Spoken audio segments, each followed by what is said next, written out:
Hey guys, it's Dylan again with Major Medical. Today I'm going to show you how to attach a regulator onto a tank and also how to detach it. What you're going to see is the two prongs right there along with the washer. So on the stem of the tank it can only go on one way. You'll see where the two prongs go in along with the washer. That's the only place it can go in on the whole entire tank. So those two prongs right there will be lined up right there on the stem. We're going to go ahead and slide it on, make sure it lines up. Start from the bottom. Push in on this side. I'm going to slide it up. It's going to pop right in.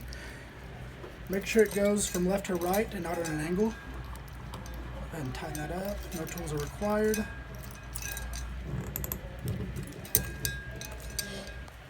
Make sure that it's all lined up.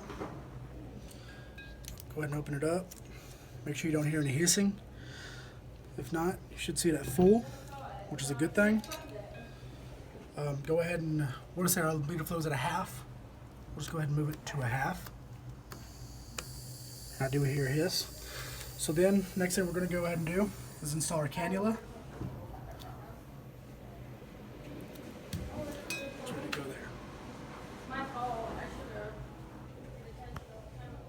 So now that we're ready to take off the regulator, we're going to tighten it, righty-tighty. Let's go clockwise, make sure it's nice and tight.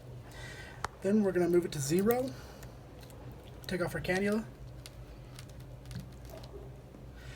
As you can see, there's still going to be oxygen inside of the regulator, so we're just going to move it all the way to the highest it can go. It's going to drop down to 0. Close it back. Then we're going to go ahead and take that off.